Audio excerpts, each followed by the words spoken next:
We are to my favorite part of this. This is something new that I want to try, and I think this is going to be dope to do. So this is what I call comic book breakdown. So I had you guys send me a page, to break down and break down for the audience like what you want to talk about for this page. So I'm real quick. I'm gonna bring it up,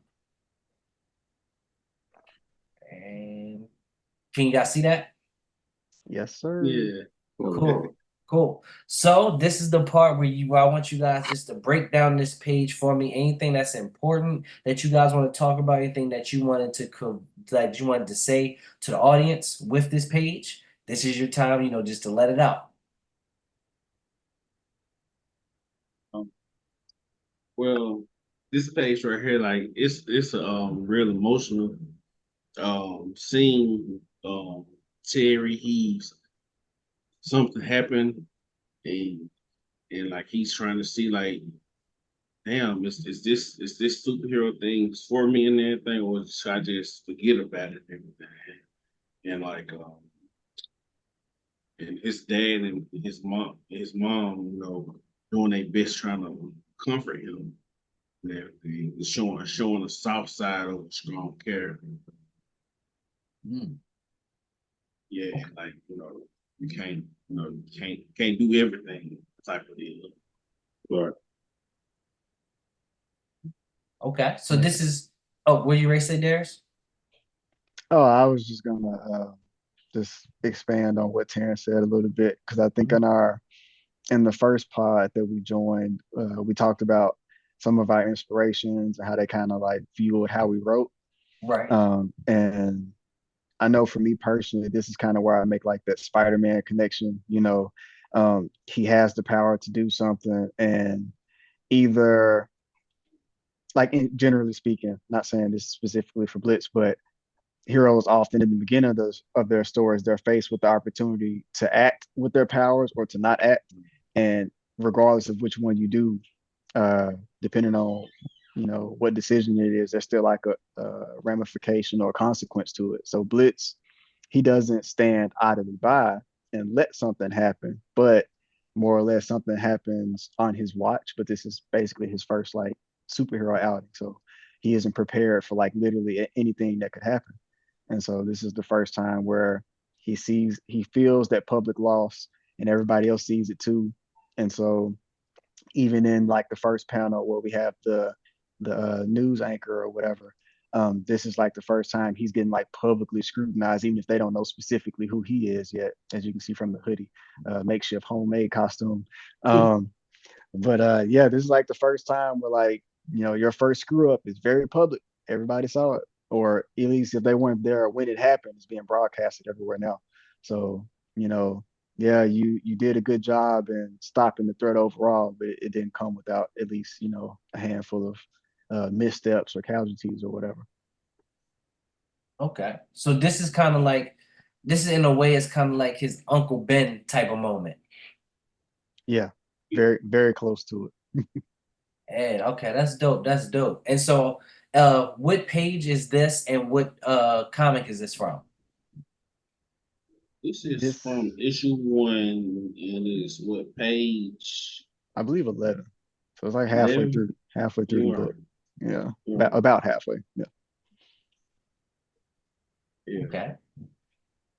And is this like y'all's favorite scene from Blitz number one? Me personally, this is one of my favorites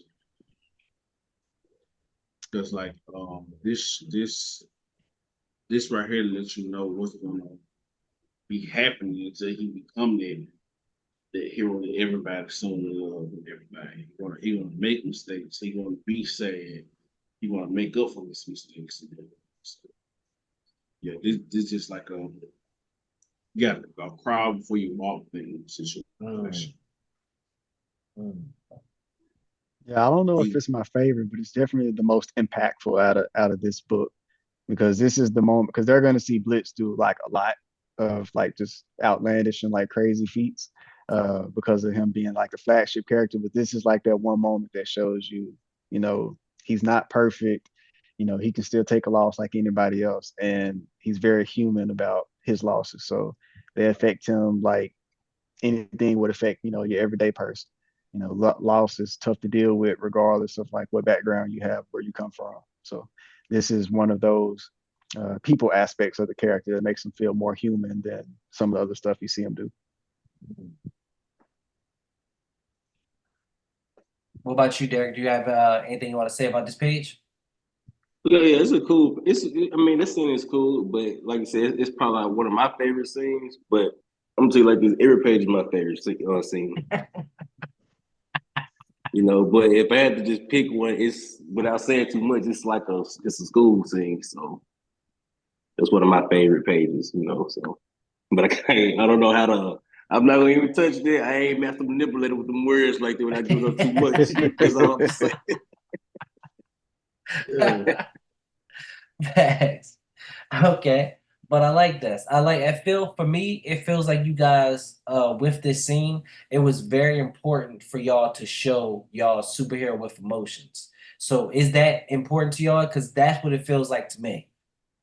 Right, right. To me, it is because, like, Blitz is a very powerful character and whatnot, and this right here is his emotional moment, like his vulnerable moment. Like, yeah, he powerful, but this right here, it hurts him and everything. Like he messed up. Yeah, Yeah, he's a teenager in this, but I think it is like the showcase of like the man behind the mic. So yeah, you get to see him do a whole bunch of like crazy strong stuff. But you know, like I said in the other podcast, um, even for people that aren't traditional comic book fans, you want to give them something that they can still kind of identify with and latch on to. And so the more human you can make your godly characters, I mean, the easier it's going to be for them to connect with, you know, whoever's picking up the book, whether they're like a longtime comic book fan or somebody just trying to get into the medium overall. Okay. Cool. I like that. I like that. Is there anything else you want to say about this page before I stop sharing it? I don't think so. Okay, cool. Cool, cool. Well, we're back with the normal screen.